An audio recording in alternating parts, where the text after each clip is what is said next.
cat in the wall, eh? Okay, now you're talking my language. You have a drunk Bailey's from a shoe? All right, welcome into the Views from C-Deck and part 3 now of our season preview. That's the Dyerwolf. I'm just Matt.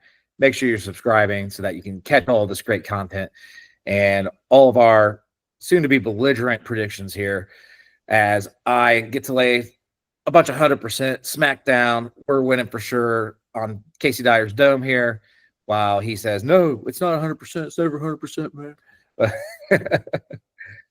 But how you feeling coming into the season, Dyerwolf, looking at this schedule overall as a whole?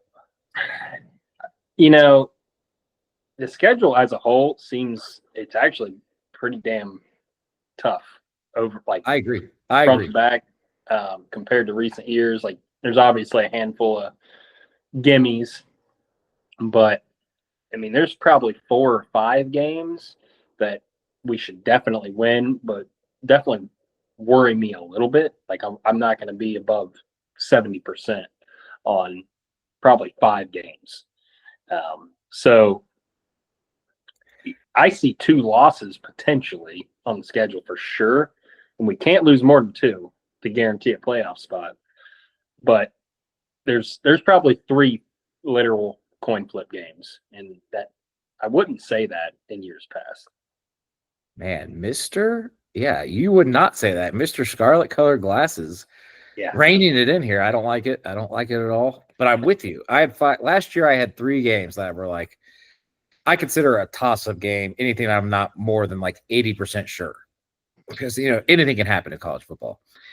And I got 5 this year for this as 5 toss-up games. So normally me. I'm normally the talent is the talent. Talent's going to win out. But when it's this unproven, and the schedule, like you said, it is tough. There are some very tricky road games on the schedule. And then our 2 biggest games in terms of like preseason rankings are at home, but we play the number 1 and 2 teams in the country. Yep. Or number 1 and 3, depending on who you're looking at. There are a lot of people's national championship picks. Texas Right. and Tennessee. Exactly. So it's tough. And it starts out this coming Saturday, August 30th, nooner.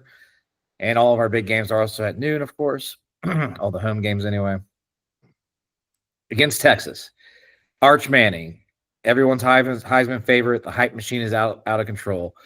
They lost 18 starters, but they, just like us, are just stacked with talent, top to bottom. Bring back their running back that didn't play last year, and 2 of their better receivers are back.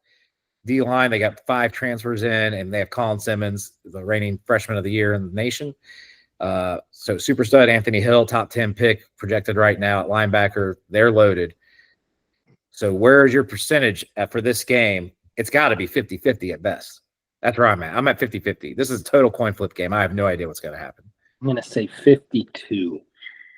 52. Oh, got the home field advantage there? Yeah, because I do think we squeak it out, but I'm not going to be surprised.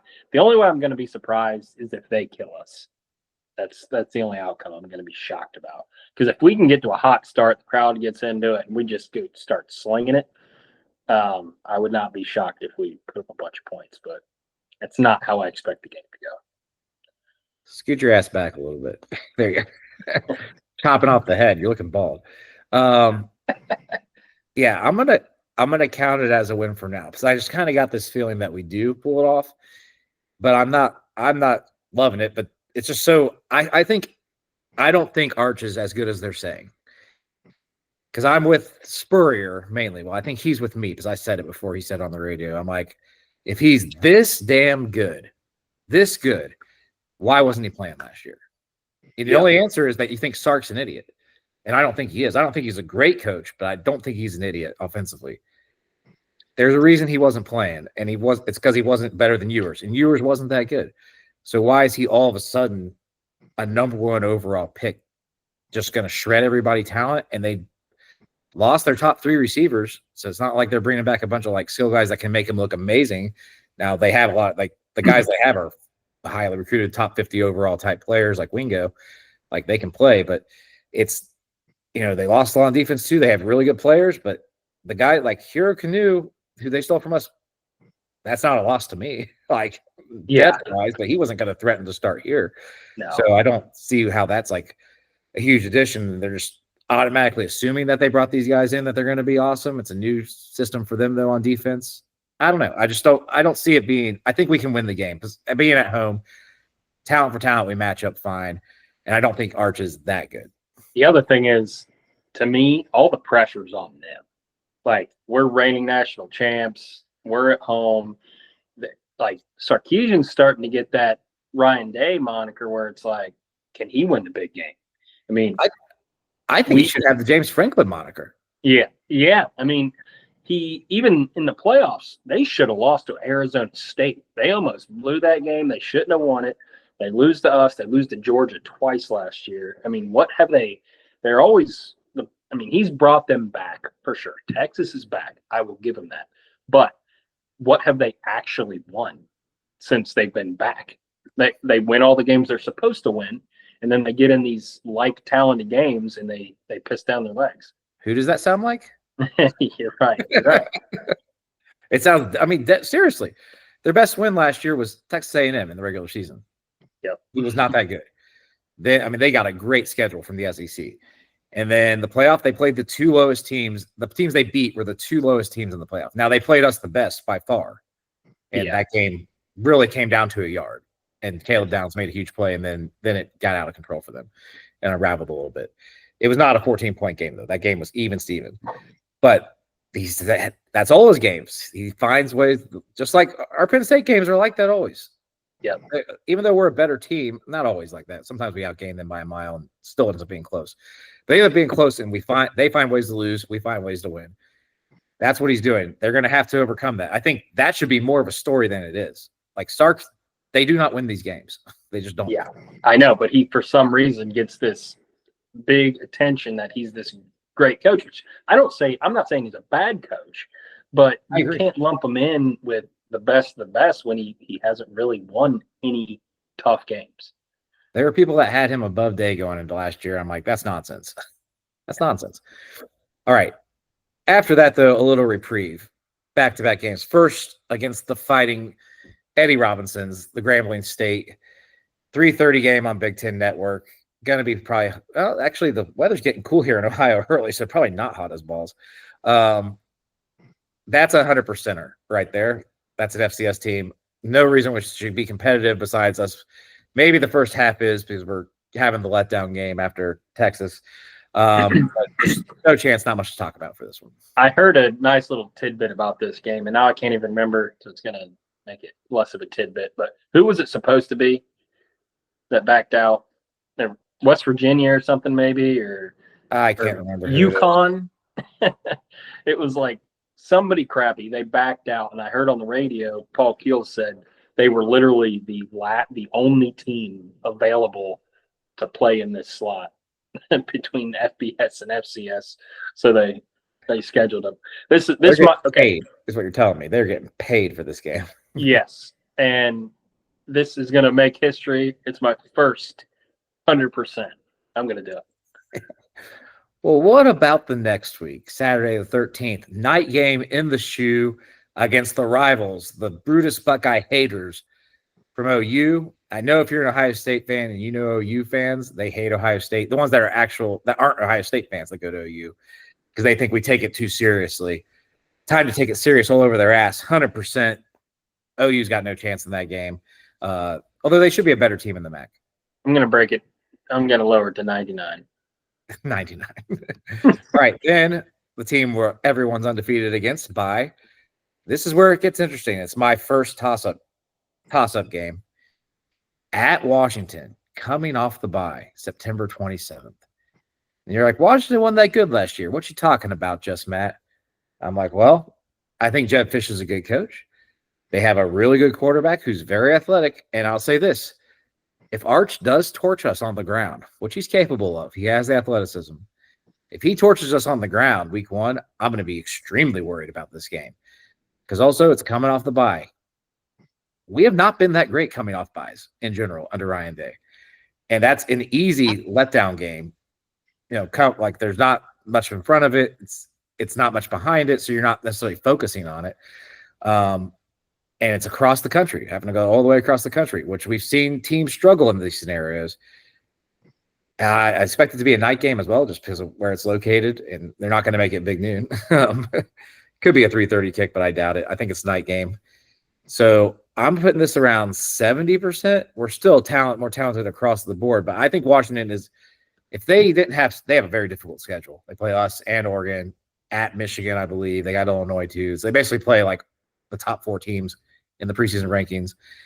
That's going to make it hard for them to make a run at the playoff. But I think they'll be a lot better than they were last year, where they like lost some weird games too. Like they lost to Rutgers. They had no business losing that game. I just think they're tougher than it seems now. So I'll put it at 70%. Yeah, I heard Klatt say he actually picked Washington to be like this year's Indiana for a lot of the same reasons you just mentioned. Coming off the bye scares me. But I go back to Michigan last year was the first team they, pretty sure, ever lost to that was definitely unranked, but that you're like a clear big favorite. He never loses those games, like literally ever. So that's what I'm going to say, maybe actually a little higher than you, 75.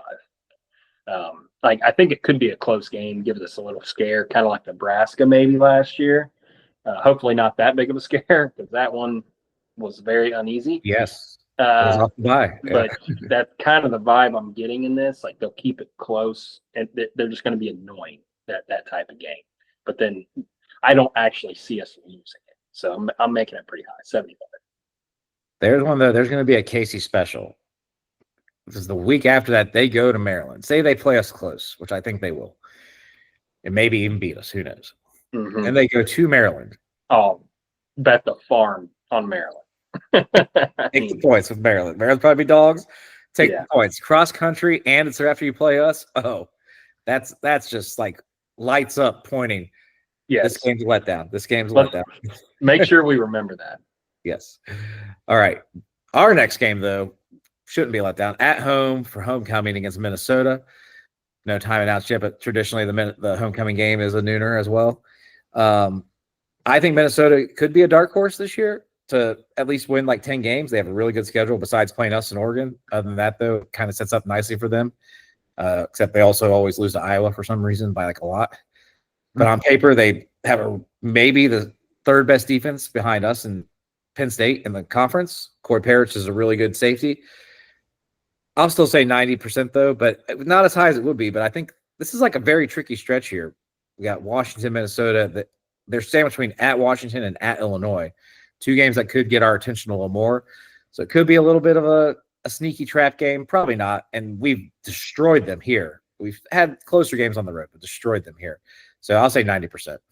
Yeah, I mean, I looked into them a little bit ahead of this, and the defense, it seems like it's their strength, but they won't fit against us. They're not going to be a strength against our offense. And it's at home, if we get a scare in Washington, maybe it'll light a fire under their ass, and I could actually see this one being real bad. But I don't like to get above 90 if it's not like a Northwestern or Purdue or something. So I'm going to stay with 90 with you. Man, I can already tell I'm going to go undefeated on this list, and I think we lose 2 games too. I just don't. But maybe we don't. Maybe the O-line is that good. Anyway, next week, though, at Illinois, the preseason darling, everybody's dark horse, everybody's sleeper, who's ranked 12th in the country.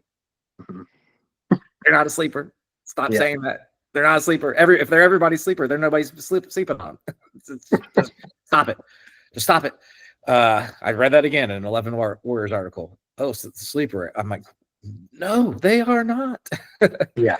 They're projected to make the playoff now. Right now. I will say, if this game is a classic wind tunnel in Illinois and we are struggling to run the ball, which we might, this could be a tough game. If it is not, we're not sleeping on them either. Yeah. We'll be prepped for this game. We're going to beat their ass. We usually have in Champaign. Even in wind tunnels, it's usually like 30-0. Yeah. I don't think Bert's never had – has Bert ever beat us? I don't think so, even at Wisconsin. Even when he had Russell Wilson versus Braxton Miller as a freshman, he couldn't do it. Yeah. He's not beating our ass. I'm going to put it at I do have this as one of the toss-up games, though, just because of where it is and the possibility of the wind tunnel. And we could be struggling with running the ball. So that puts it, I'll put at 75%, though. I'm more confident of this game than I am in Washington, just because I think we match up better, too. Altmaier's a decent quarterback, but he's not that mobile. So if we do figure out how to rush the passer, and I think we do, I don't think he can save them. Yeah, I was 75 for Washington. I'm not going to say it's more confident than that. Scares me a little bit, but then it goes back to I trust Day. He doesn't lose to teams that he has more talent than. I'll make it a little bit less than Washington now. I would say 70. All right, then it's time for a little Buckeye on Buckeye violence as we go pay Luke Fickell a visit in Madison. Now, this should be a tough game, too, on paper in the past. Especially, look at at Washington, at Illinois, at Wisconsin, 3 out of 4 weeks there. Not the easiest at all.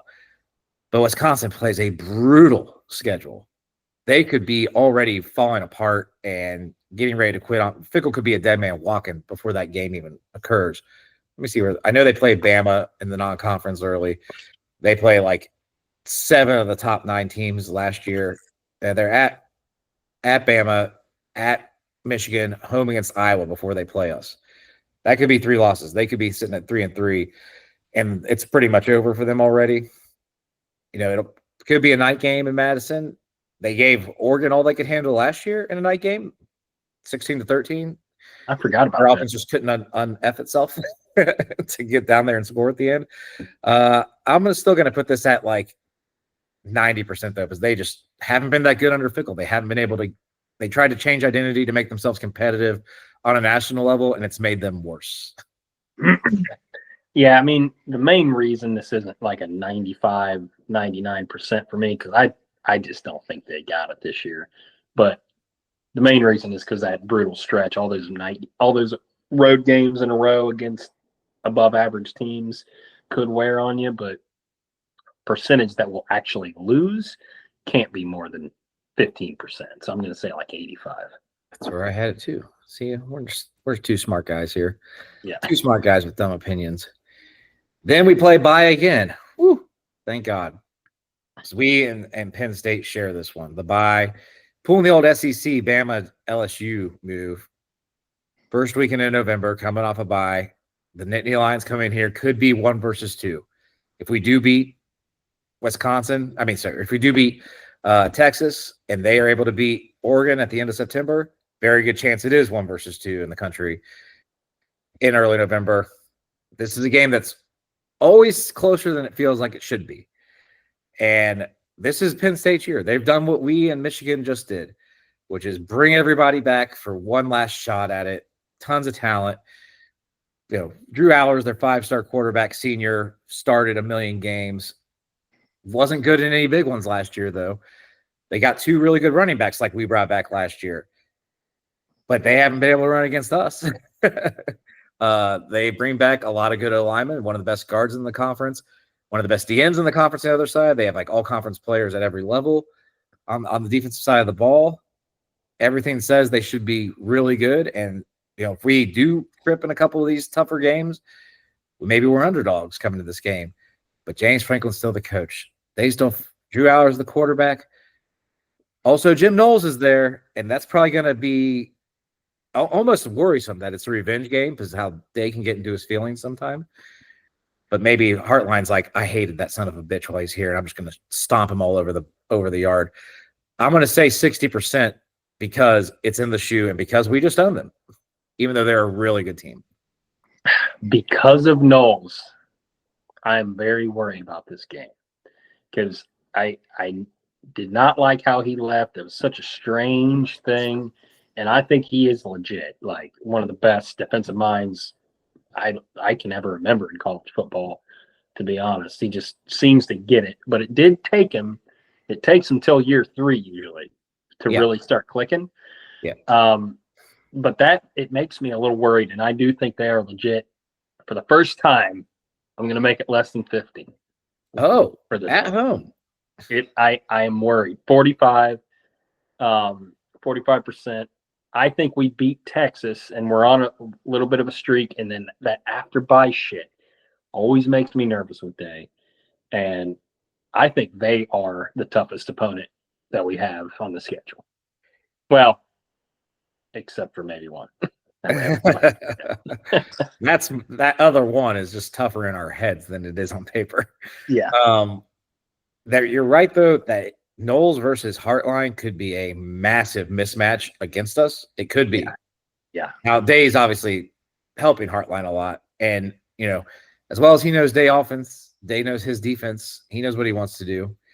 And you're right. It takes a little bit of time for Knowles' defense to get totally sunk in, but it's late enough in the season that they could have it kind of figured out. And they got some dudes over there. It's going to be a great game. I think it's another classic in the shoe. But they just find ways to lose these games. They've only beat us once, and they blocked a field goal and took it to the house under Franklin in 10 years. Like, we just own them.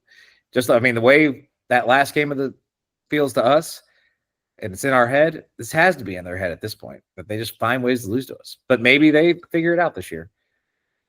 All right. After that, now this could be scary in the past.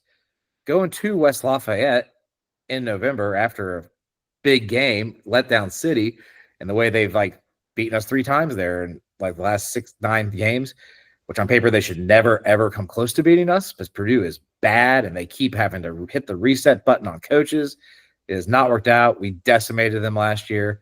This is a 95%er just because it's in West Lafayette and there's just that juju, but their just talent level isn't where it needs to beat us.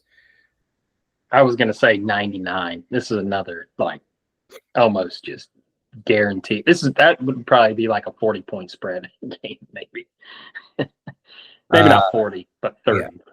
And they lost all their best players. They lost Claire to us. They lost their safety to Oregon. They lost their D tackle to Texas. We get to play all all of it centers around us. I guess we play them all. Are one of them. But yeah, when you lose your 3 best players and you weren't good to begin with, that's bad news.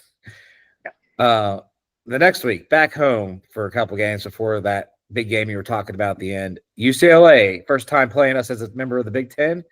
Deshaun Foster brings his crew, and Mr. I Am a-Leavin' returns to the scene of his last game in the SEC as he leads UCLA as quarterback transfer. They have not been good over the past couple of years. They were feisty last year in some games, and then they would get blown out by crap teams. It was weird. I think they played LSU really close on the road, and you're like, oh, maybe they'll be kind of good, and then they got blown out by Rutgers. They're just not a good program right now. It's on the road in November, going from LA to here, get that taste of the cold. I mean, it's not that cold here, but it's getting, like I said, it's getting cold early this year, so maybe it will be. I think that's a 98.5%er. I will say what you will about that guy, but he was the one player on their team that kept fighting and was actually showing something. He did. He ran his butt off in that game. So I think he'll still be coming after us. He might have a decent game, but they just don't have the manpower. The defense, I think we're just we might score 50 points on them.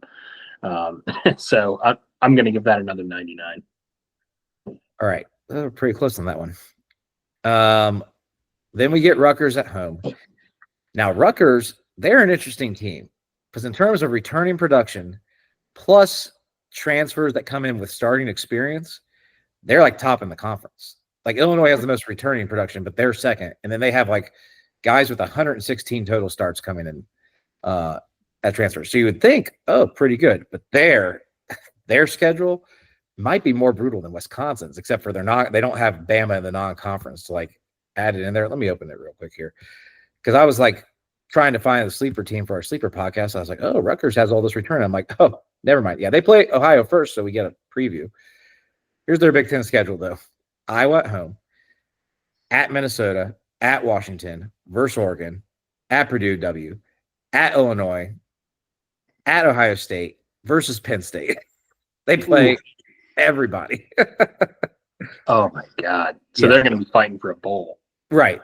As usual, fighting for a bowl just because they have such a that's besides Purdue and Maryland, they play the top 4 plus 3 more top half teams, and those are on the road. Oh God, yeah. Yeah, So, they don't stand a chance against us. no, they don't stand a chance against us. We have decimated them pretty much every time we played them since they joined the conference. Should be, I mean, it is the week before Michigan, though. Could get a little weird for us, but I don't see any way we don't win by at least 2 touchdowns. So that's a 97%er, 97.3, 97.1 for the fan. I'll make it a little bit lower because I don't know. They seem, like you said, they didn't seem terrible last year, and I didn't know that about adding the transfer guys that have all those starts under their belt. So I'm gonna lower it. Like, I think they're worse. Like, they will give us a better game than like Purdue, I think, or UCLA. So I'm gonna lower it to 95. All right, then we have to talk about it. The cheaters, going to the cheaters up north. That's what they'll always be now. Yes, you did cheat. You may have gotten off light, but you did cheat. So you always be the cheaters to me now, and that's who you'll be referred to as on this podcast. So the cheaters, we play on the 29th at noon. They will have probably their 5-star freshman quarterback at that point in the year starting. They could have probably at least 2 losses. This could be for a playoff spot for them, though. I mean, I wouldn't be shocked. They have a lot of talent on defense still, even though they lost a bunch. I'm not sure how great a coach Cerrone is, but what they're going to do is run. They have good running backs, and they have a pretty good lining back. They're going to be trying to run the ball at us as per usual. Will our D tackles still be healthy? Will we be holding up? Will we just be destroying the run, though, because of the athleticism and our safety and linebackers just make it impossible to get more than 5 yards in a carry without totally dominating up front? It could be a lot of things. This game, though, last year proved it, definitely in Day's head. But maybe getting the national championship relieves the pressure off him, and he could play free and decide to drop 100 this year. You know, it could be terrible weather up there too, and like this late in November, up north gets that way sometimes. It has to be a 50-50 game at this point, right? Yeah, I mean, I don't know. I was going to say 55 because I'm hoping, like you said, they're in his head. His fingerprints are all over that game plan. Oh, like whatever you want to say. Him. That was him. Yes. And I'm hoping he realized, you know what? I got conservative and we freaking lost. So what's the worst that can happen? If I get aggressive and we lose, that's the same outcome. So I'm hoping he gets aggressive and we just freaking blow their doors off, because I don't think they have anybody that can stop Jeremiah. So Yeah. they're gonna have to double him. And then do they have somebody that can guard Max Clare? I don't think so.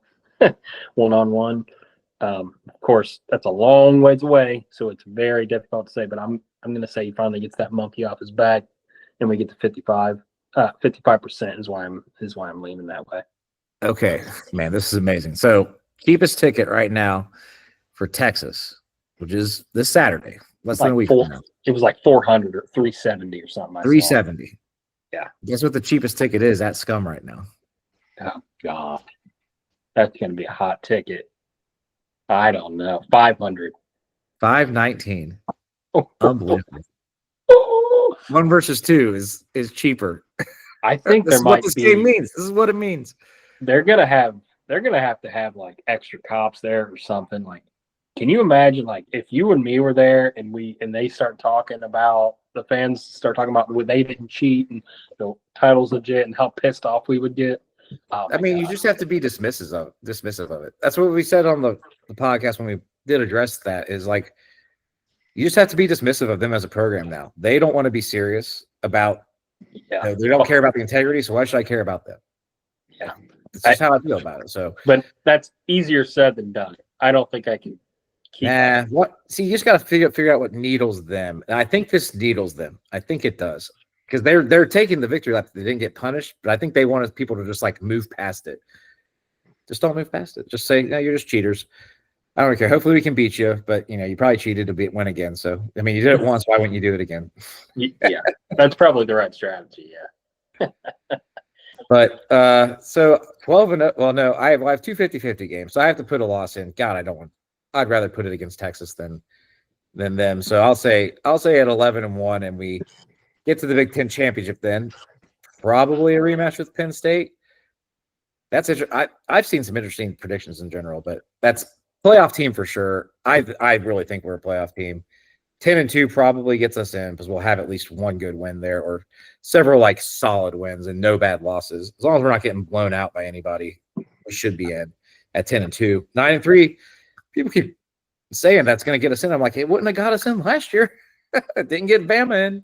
I would not bank on it. I mean, I wouldn't bank on it. It's possible, but I wouldn't bank on it. It depends who the losses are. Like, you'd rather lose to shitty teams and win.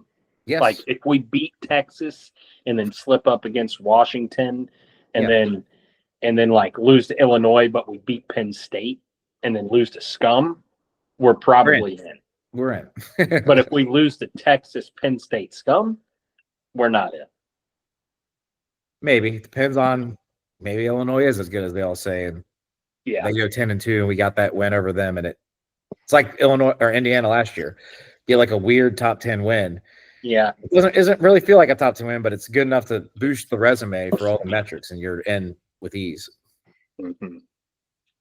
Because we kind of lost the games we had to win over Penn State too, but kind of lost games we shouldn't lose last year. Well, no, we lost to a crappy Michigan team, and so it worked out. You're right. That's the move. Yeah. Had we lost to Penn State, we're in still either way. we're still in, but we get a worse seeding. Probably. All right. But it's going to be exciting either way. And we're so close to it. Can't wait to watch it. Watch the season unfold and hopefully just exact some thorough revenge, something that cleanses the soul on November 29th. But for the Dyerwolf, I'm just Matt. This is V from C-Deck. Check out our other previews of the offense and defense. This has been the schedule preview. And we're going to maybe bang out a Texas preview here too right now. Real quick, though, because it's already been talked about a bunch. There's not that much more to break down. Plus, what are you going to break down? There's two like totally new teams playing each other. But yeah, like, subscribe, ring that bell, comment. Let us know what you think the Buckeyes do this year, and we will see you guys next. Hey guys! Oh, big gulps, huh? All right. Well, see you later.